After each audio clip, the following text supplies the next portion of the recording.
Fala, nação tricolor, tudo bem com vocês? Sejam muito bem-vindos a mais um vídeo do canal, mais um Bahia. Eu me chamo Amália e vamos falar de Bahia.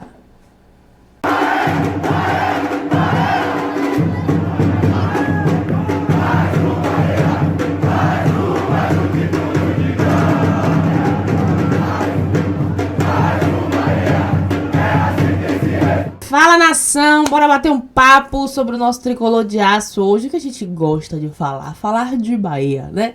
Bom, bora lá, bora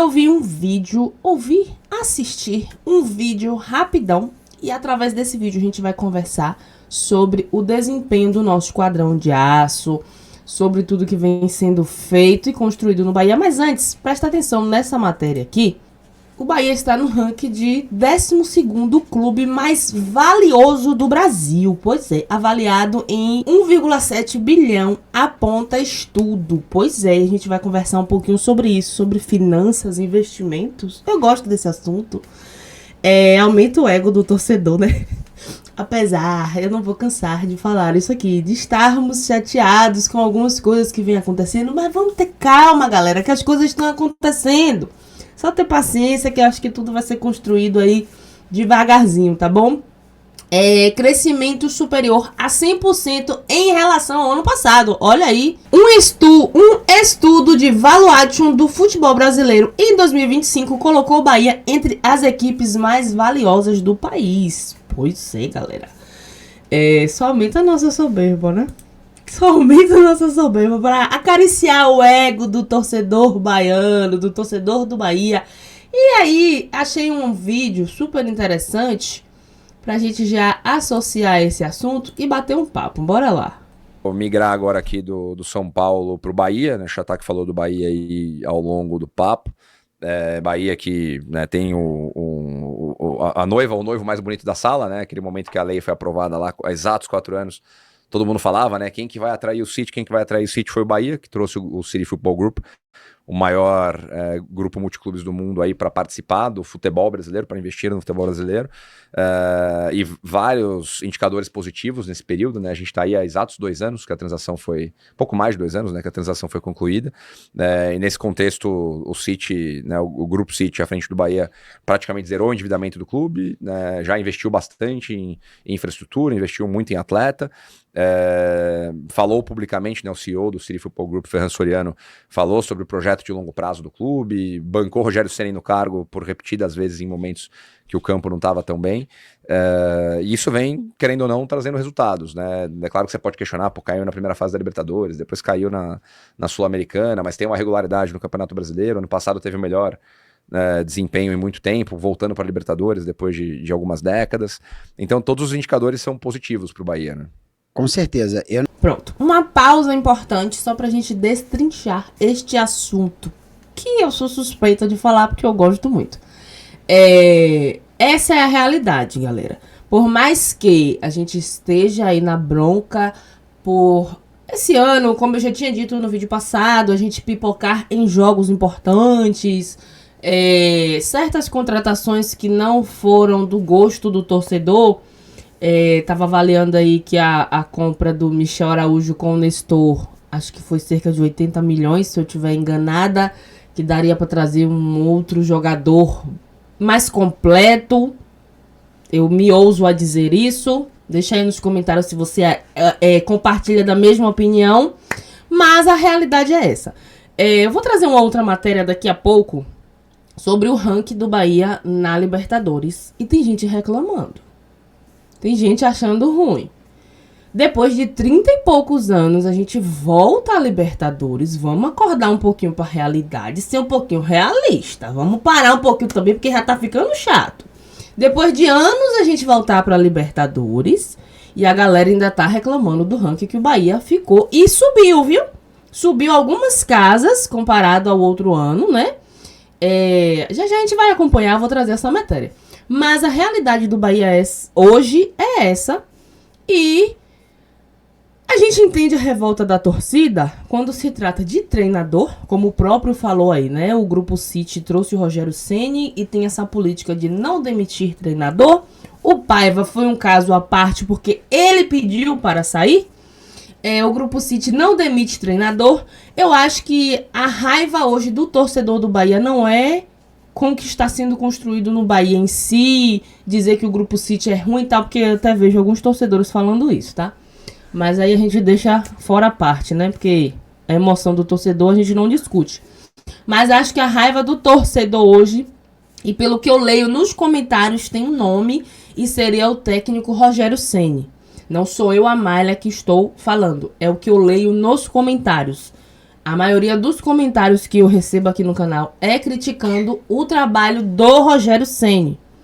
Ele tem os méritos dele, lógico, que ele levou o Bahia a certos patamares, mas a bronca é gigante em certas burrices, eu poderia falar assim, usar esse termo. Mas a realidade do Bahia hoje é essa e a tendência é melhorar.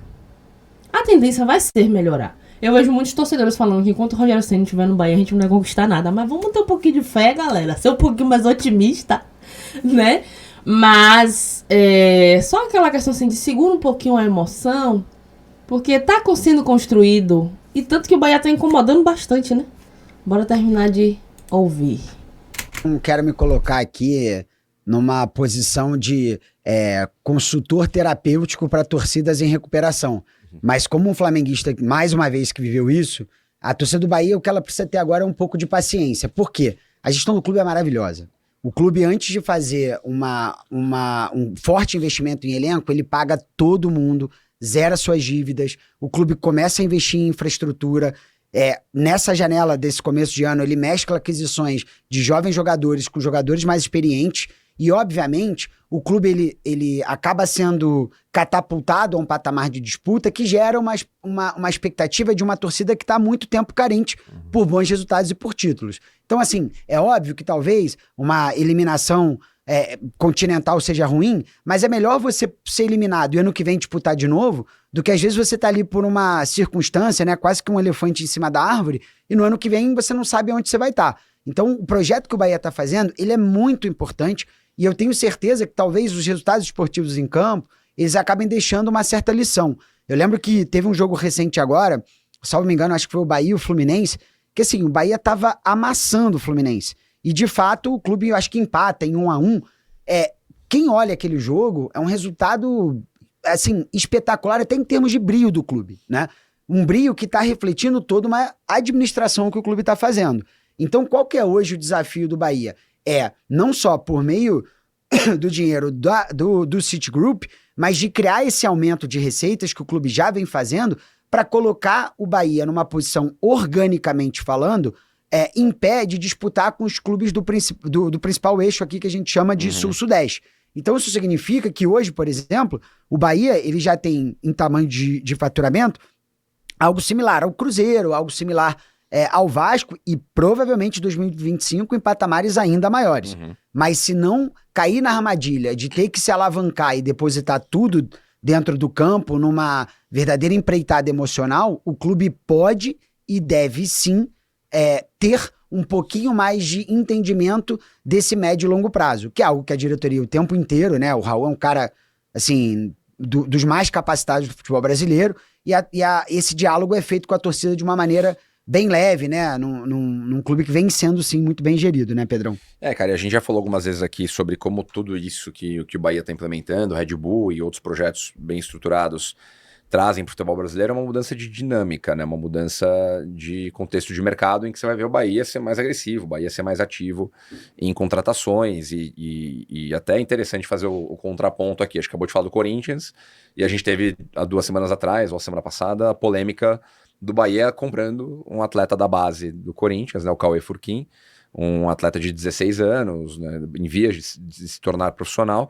O Bahia foi lá e pagou a multa, né, à vista, 14 milhões de reais. Por quê? Porque o Bahia tem caixa para fazer isso, e o atleta optou por aceitar uma proposta do Bahia e se profissionalizar no Bahia ao invés de se profissionalizar no Corinthians, que está nesse momento caótico. Então, é um indicador, entre vários aí que a gente está vendo, esse um pouco mais destacado, porque esse é o tipo de notícia que aparece no noticiário, né, que o Bahia tem fôlego para comprar um jogador do Corinthians, que pode ser uma próxima grande joia do futebol brasileiro. E mais do que fôlego financeiro, o Bahia tem uma melhor gestão. Esse caso ele é muito importante para a gente entender o nível de organização do Bahia e de desorganização do Corinthians. Esse atleta, por ele ter menos de 18 anos, bastaria ao Corinthians que fizesse a comunicação na federação acerca do início das conversas de renovação do contrato do menino. E o Corinthians não fez. Então o Bahia, tendo essa brecha, inclusive legal, e também essa capacidade de caixa, faz a contratação dentro de todos os parâmetros legais. Então também é importante, porque mais do que o dinheiro, o clube teve a organização de saber procurar um atleta qual tinha essa brecha jurídica para que fosse feita a contratação de um grande prospecto do futebol brasileiro. Em outras palavras, o Bahia não fez nada errado, né? Exatamente, pelo contrário. Foi premiado por ser muito organizado. Pronto, está aí o X da questão. Eu costumo dizer isso também, que eu creio que essa cobrança tão assídua, né, da torcida do Bahia hoje, eu me coloco nesse lugar também, o desejo de um título relevante. Exemplo, a gente está cansado de títulos como, por exemplo, o Campeonato Baiano e Copa do Nordeste, que é o que a gente tem, né, de comum, que a gente sempre alcança e tal. Eu sempre costumo bater nessa tecla. O torcedor do Bahia está com sede de um título mais relevante, né, de conquistar algo que há muito tempo não chega lá, sabe?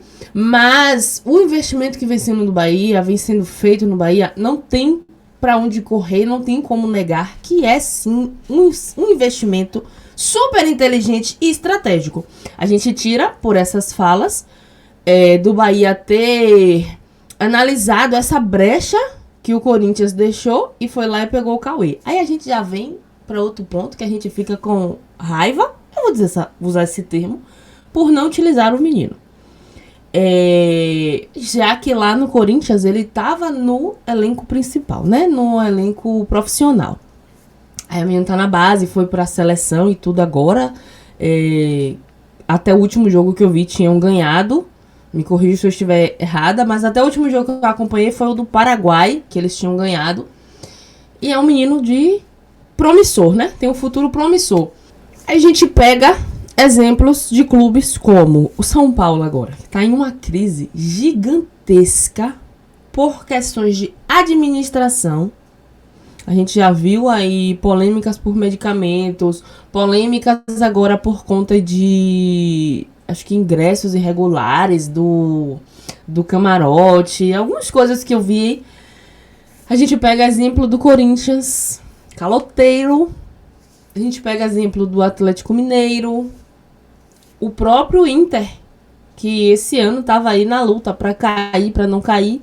E quando a gente analisa e vê que o Bahia está fora desta bolha, deste patamar, o próprio Vasco, que era da 77, e agora o novo presidente do Vasco está aí lutando, se acabando para consertar o Vasco, que está conseguindo.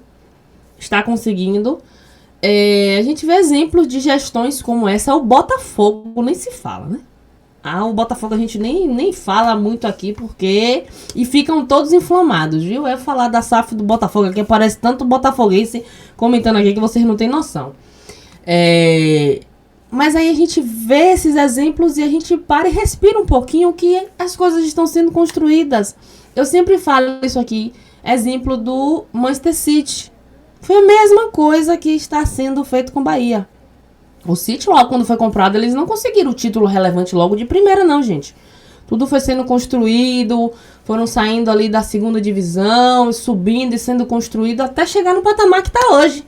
Então vamos ter um pouquinho de paciência que as coisas vão se encaixar. Eu entendo que é a raiva do torcedor, e eu me coloco nesse lugar também. São alguns critérios do Ceni, mas bora ter fé que esse ano agora vai ser diferente, né? Vai ser o ano do Bahia. Bom, bora lá para as demais notícias. CBF divulgou o calendário do Campeonato Brasileiro. Pois é, esse ano vai começar um pouquinho mais cedo por conta da Copa. Teremos Copa.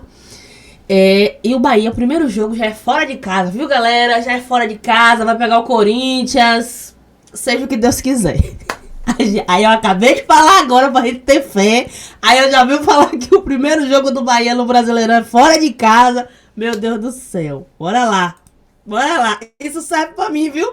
Esse negócio de ter fé serve pra mim.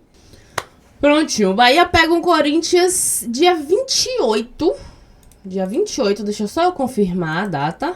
Isso mesmo. Está aqui 28/1 às 18 horas. Fora de casa, mais um jogo fora de casa. Amém, Senhor. E logo após, aí vem Campeonato Baiano, logo após a outra partida será Bahia e Fluminense, já aqui na Arena Fonte Nova. Que, ao que tudo indica, será no dia 4 de fevereiro. Então, se organiza, ao que tudo indica, até agora que está aqui marcado, né, no aplicativo, que será no dia 4 de fevereiro. É o primeiro jogo do nosso esquadrão pelo Campeonato Brasileiro aqui na Fonte Nova, tá bom? Então guarda aí o calendário e vamos ao calendário do Campeonato Baiano.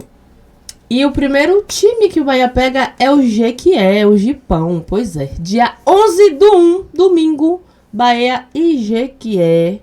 Aqui na Arena Fonte Nova, iremos estrear aqui. Provavelmente acho que o Ceni vai colocar a base, né? Eu tinha visto essas conversas aí de que os meninos queriam iniciar. Então preparem as suas terapias para o ano que vem. Porque o torcedor do Bahia precisa. Às 16 horas, tá bom, galera? Ai, Senhor. Vamos lá, né? Vamos lá. E como eu tinha falado com vocês sobre o ranking do Bahia na Conmebol, está aí.